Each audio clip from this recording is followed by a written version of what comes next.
आप सबको मेरा प्रणाम।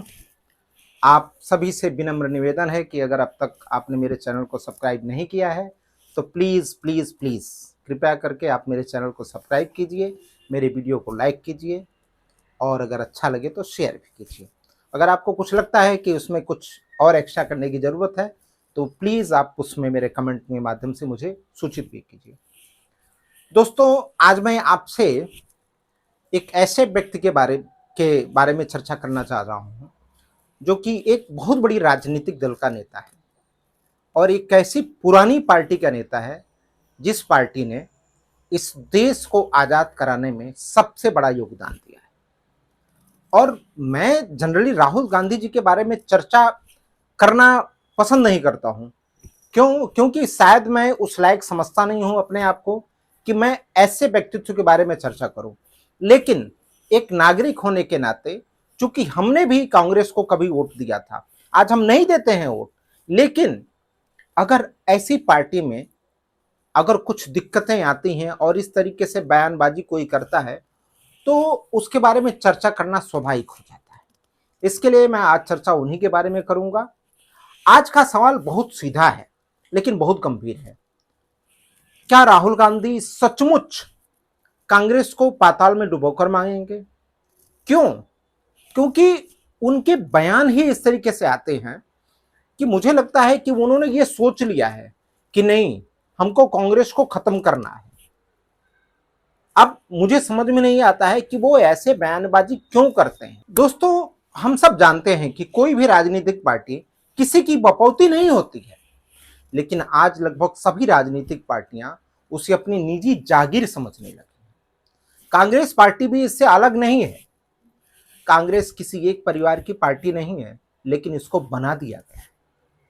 कांग्रेस उस देश की पार्टी रही है जिसका भारत की आजादी में बहुत बड़ा योगदान है। इस देश में शायद ही कोई ऐसा नागरिक होगा जिसने कभी न कभी कांग्रेस को वोट नहीं दिया होगा। मैंने भी वोट दिया है, मेरे परिवार ने वोट दिया है, लेकिन आज मुझे शर्म आती है जब राहुल गांधी बिना सोचे समझे कुछ बयान देते हैं ना, तो मतलब बड़ा खीज होता है, बड़ा शर्म महसूस होता है कि आखिर वो ऐसा क्यों करते हैं। अब इस खिन्नता की वजह से हम किसी को, समझो मैं कांग्रेस पार्टी के बारे में किसी को बोलने जाऊं कि भाई आप हमें इनको लाना है, लेकिन इनके कारगुजारियों को हम किस तरीके से लोगों को जस्टिफाइड करेंगे? कांग्रेस वो पार्टी है जिस पर हमें गर्व हुआ करता था। ये क्योंकि आज की पार्टी नहीं है, हम लोगों को हाथ के पंजे के सिवा कुछ दिखाई नहीं देता था, चाहे कोई भी हो। लेकिन ये जो आज उसका पतन का कारण है वो सिर्फ और सिर्फ राहुल गांधी। ये सही है कि उनके बयानों से न राहुल गांधी को फर्क पड़ता है, न राहुल गांधी के समर्थकों को फर्क पड़ता है, न उनकी पार्टी को, शायद उनकी पार्टी को भी नहीं फर्क पड़ता है। और शायद कुछ फर्क पड़ता भी होगा तो वो लोग उसको बताते नहीं होंगे। लेकिन आम कांग्रेस समर्थक और आम नागरिक असहज जरूर होते हैं, बट उसके बारे में कुछ सामने आके बोलते नहीं। हो सकता है वो डरते हों। अब मैं आपको थोड़ा पीछे ले चलता हूं। बुधवार का दिन था। लोकसभा की कार्यवाही स्थगित होने के बाद राहुल गांधी और कुछ निलंबित कांग्रेस सांसद, जो संसद का मकर द्वार है, वहां पे खड़े होकर विरोध प्रदर्शन कर रहे थे। हाथों में काली तख्तियां लेके उस पर मतलब नरेंद्र सरेंडर या कुछ और उसमें जनरल नरवणे की बुक को लेकर के भी बहुत सारी विरोध प्रदर्शन हो रहे थे। उसी दौरान पूर्व कांग्रेस सांसद रवनीत सिंह बिट्टू, पहले वो कांग्रेस में ही रहे हैं, उसके बाद वो बीजेपी आए। फिलहाल वो बीजेपी में राज्यसभा के सांसद हैं और केंद्रीय मंत्री भी। अब वो रवनीत सिंह बिट्टू संसद से निकल के उस रास्ते से जा रहे थे। अचानक राहुल गांधी ने उनको देखा, हालांकि वो जो सामने रहेंगे तो दिखाई ही देंगे वो। तो अब उन्होंने क्या किया, जो मतलब ऐसी इतनी बड़ी पार्टी के नेता से तो आप इस तरीके का उम्मीद नहीं रख सकते हैं। मैं भी नहीं उम्मीद रखता हूं। आपके पास बहुत सारे मुद्दे हैं, लेकिन आप उन मुद्दों को न उठा करके आप ऐसी भाषा, ऐसे मुद्दे को उठाएंगे, आपके पीछे कौन रहेगा? अब उन्होंने क्या किया रवनीत सिंह बिट्टू को, देखिए यह एक गद्दार जा रहा है, इसका चेहरा देखिए। इतना ही नहीं, राहुल गांधी ने हाथ मिलाने की कोशिश करते हुए कहा, नमस्ते भाई मेरे गद्दार दोस्त, चिंता मत करो तुम वापस आ जाओगे। आप कहना क्या चाहते हो? एक तरफ कहते हो वो गद्दार है, वो टेररिस्ट है, और एक तरफ हाथ उससे मिलाना चाहते हो। आखिर आप क्या उस गद्दार को फिर दोबारा अपनी पार्टी में लाना चाहते हो? भाई एक बार जो गद्दारी कर दिया उसकी गारंटी क्या है कि वो दूसरी बार गद्दारी नहीं करेगा। और दूसरी बात यह है कि क्या, चलो रवनीत सिंह बिट्टू कुछ गलत थे तभी तो पार्टी ने उन्हें जाने दिया। अगर वो सही होते तो पार्टी उनको कुछ ना कुछ कोशिश करती अपने पार्टी में रखने की। कांग्रेस पार्टी ने उनको अपने यहां से जाने दिया, ठीक है जाओ। और आज संसद भवन के परिसर में आप उनको गद्दार भी कह रहे हो, टेररिस्ट भी कह रहे हो, उसके बाद कह रहे हो एक ना एक दिन तुम मेरे पार्टी में आओगे। मतलब आप कहना क्या चाहते हो? आप टेररिस्ट को अपने पार्टी में शामिल करोगे, या कि जैसे आप खुद कहते हो कि भाजपा में जो जाते हैं वो वॉशिंग मशीन बन जाते हैं, भाजपा वॉशिंग मशीन है, तो आप क्या है? आपकी पार्टी क्या है? आपकी पार्टी ऐसी वॉशिंग है मशीन है जिसमें गद्दार जाते हैं तो ईमानदार हो जाते हैं, कोई टेररिस्ट जाता है तो वो देशभक्त हो जाता है। आप कहना क्या चाहते हो, इंपॉर्टेंट ये होता है। सब लोगों के दिमाग में ये आएगा ना, लेकिन आप शायद इस बात को सोचते नहीं हो। और आपके जो साथी हैं वो हंसते हैं, आपके एक्ट पे हंसते हैं, लेकिन आपको ये समझ में नहीं आता है। आपको लगता है कि नहीं दे आर एंजॉयिंग।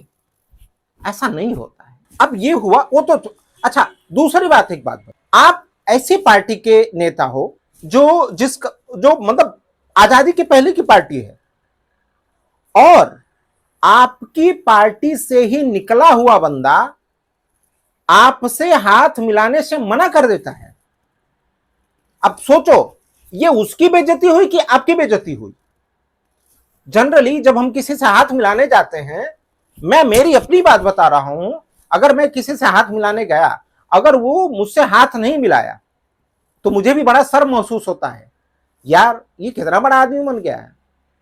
मुझे भी झेप महसूस होता है कि या तो मेरे अंदर प्रॉब्लम है या तो उसके अंदर। लेकिन वहां पे जो आपने सिचुएशन पैदा किया था, जिस तरीके से आपने बातें किया था, उसमें जाहिर सी बात है आपकी ही गलती नजर आई। और उसने क्या बोल दिया आपको देशद्रोही बोल दिया। आपको कोई देशद्रोही बोले, आपको अच्छा लगता है?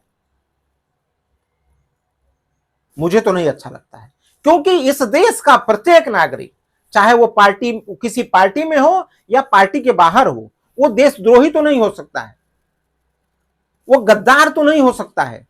आज जो गद्दार है, ये देशद्रोही है, उसको सजा मिलनी चाहिए, उसको फांसी पे लटका दिया जाना चाहिए। लेकिन एक आदमी आपको देशद्रोही कह रहा है, एक और आप किसी को गद्दार कह रहे हैं, और उसके कहने से ना आप देशद्रोही बन जाएंगे, ना आपके कहने से वो गद्दार बन जाएंगे।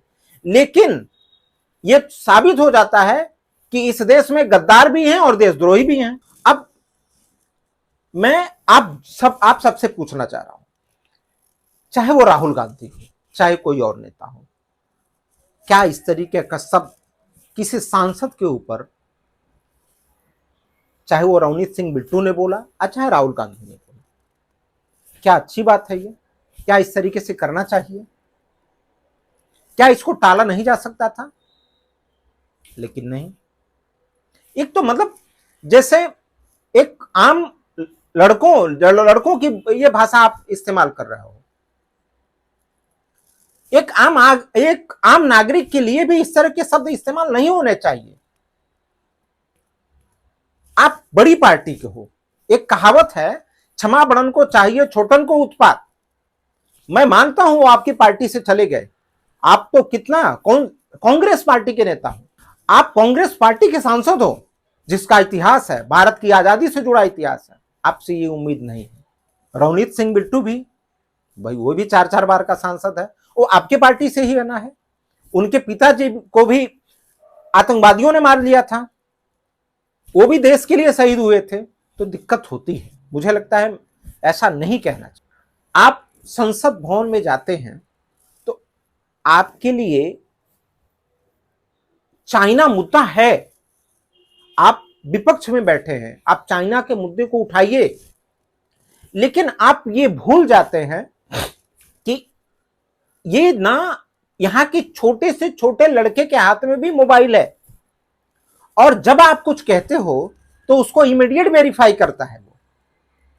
तो अगर आप किसी मुद्दे को उठाते हो वो भी संसद में, तो उसका प्रभाव कितना पड़ेगा। हो सकता है जो आपके पार्टी के कट्टर समर्थक हो उनके लिए तो ये अच्छी चीज हो सकती है, लेकिन उन लोगों के भी बारे में सोचिए ना, जो लोग वेल एजुकेटेड हैं, जो जानते हैं।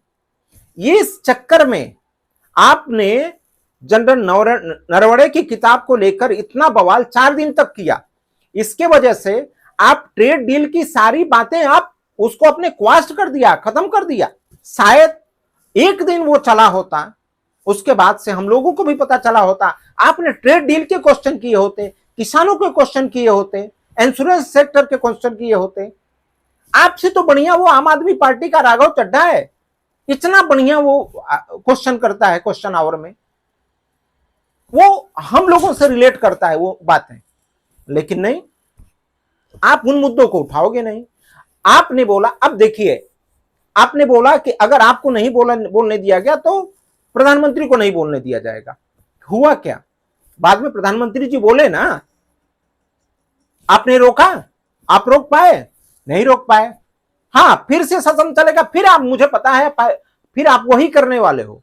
लेकिन लाभ क्या होगा? जो राघव चड्ढा जी कह रहे थे वो शायद उसमें अगर आप हां में हां मिलाते बहुत अच्छा रहता, क्योंकि वो जो कहने उन्होंने जो बोला है वो एकदम जेन्युइन समस्या है। आप जिन गद्दारों की बात कर रहे हो, फेसबुक पे आप गद्दारों की पूरी लिस्ट शेयर कर दिए। राहुल गांधी जी ये गद्दार नहीं थे, ये आपके पार्टी के होनहार नेता थे। शायद जो निकल के गए हैं, आज वो आपके पार्टी में रहते और आप उनको फ्री हैंड देते तो मोदी जी कभी सत्ता में नहीं आ पाते। क्यों? क्योंकि उनके पास वो काबिलियत थी। लेकिन नहीं, आपने अपने बुद्धिमत्ता को ज्यादा तरजीह दिया, अपने बेवकूफ दोस्तों को ज्यादा तरजीह दिया, और इन लोगों को आपने एक तरीके से उनको कुछ बोलने ही नहीं दिया। इसके लिए मजबूरी में उन लोगों को भाजपा में जाना पड़ा या अन्य पार्टियों में जाना पड़ा। भाई, सबको अपना भविष्य सुरक्षित चाहिए। अब कोई किसी पार्टी से किसी पार्टी में जाता है तो वो गद्दार नहीं हो जाता है। तो अब ज्योतिरादित्य सिंधिया के बारे में, भाई आप वो गद्दार कह रहे हो, वो आपकी सरकार को गिरा दिया उसकी अपने खुद की काबिलियत पे। अब भाजपा की प्रचंड बहुमत की सरकार वो फिर से मध्य प्रदेश में बनवा दिया था, ये बहुत बड़ी बात है। और जब आपके पार्टी में थे तो वो खुद के सांसदीय सीट भी हार गए थे, गुना वाली। तो ये रहा आपके साथ रहने में उनकी हालत क्या थी, और आपके बाद आप वो पार्टी छोड़ने के बाद क्या हालत हुई है। आप जितने भी नौजवान नेताओं का आप उसमें आपने जिक्र किया है, वो सब अगर आपके पार्टी के साथ रहते हैं, आपने अगर उनको नेतृत्व दिया होता तो शायद आज ये स्थितियां नहीं होती जो आज हैं। लेकिन आप कुछ समझने के लिए तैयार नहीं होते हैं। आपके मुंह से यूजीसी के बारे में हमने तो सुना ही नहीं। आप यूजीसी का जब नियम आया आप तो एकदम खुश हो गए, आपको ऐसा लगता है कि आपको जनरल का वोट नहीं मिलता है।